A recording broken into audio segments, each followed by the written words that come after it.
যুগের পর যুগ দেখেন এই দেওয়াল এখনো পর্যন্ত দাঁড়িয়ে আছে এই বসন্তপুর এলাকায়।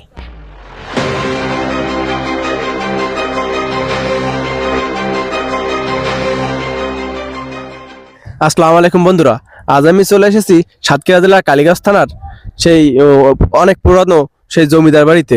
এখানে দেখেন কত পুরনো এই জমিদার বাড়ি। এখানে অনেক মানুষ এসে সুন্দর সুন্দর ছবি তোলে। এই জমিদার বাড়ি কত পুরনো সেটা আপনাদের আজকে দেখাবো এই ভিডিওতে। তো আসুন এই জমিদার বাড়ির কিছু কিছু ভিউ আপনাদের দেখাই। সময় কারোর জন্য থেমে থাকে না। এক সময়ে যে বাড়িতে জমিদারের পদাচারণা ছিল, আজ সেখানে শুধু নীরবতা।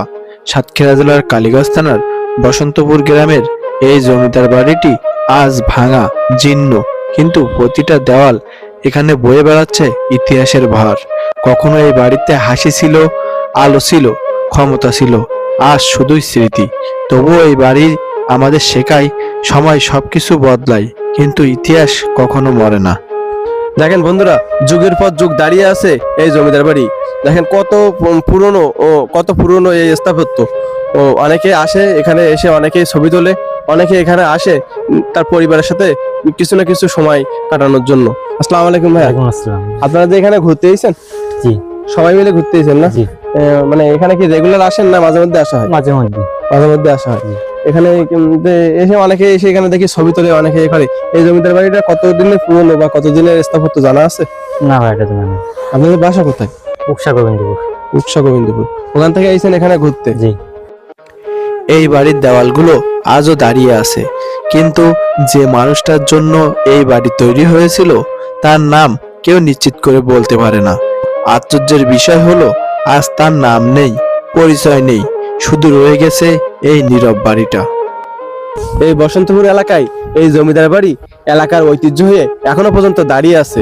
দেখেন এখানে কত মানুষ এখানে, বড় আকারের একটা মাঠ আছে, সেখানে কত ছেলেপিলে সুন্দর করে খেলাধুলা করছে। এখানে অনেক মানুষেরা এসে কিছু কিছু সময় কাটায়, এখানে এসে ছবি তোলে।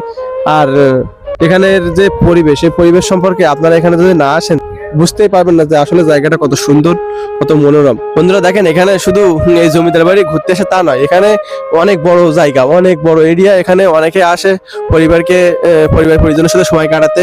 এখানে এসে দেখেন সুন্দর রান্না বান্না করে তারা সুন্দর তাদের পরিবারের সাথে খাওয়া দাওয়ার ব্যবস্থাও করে। এই জমিদার বাড়ির জমিদারের নাম আমরা জানি না, কিন্তু তার ছায়া আজও এই দেওয়ালের সাথে লেগে আছে। হয়তো ইতিহাস সব মনে রাখে না, কিন্তু কিছু গল্প চিরকাল থেকে যায়। আজ এ পর্যন্তই। ভিডিওটি ভালো লাগলে লাইক দিন, কমেন্ট করে আপনার মতামত জানান। আর এমন আরো হারিয়ে যাওয়া ইতিহাস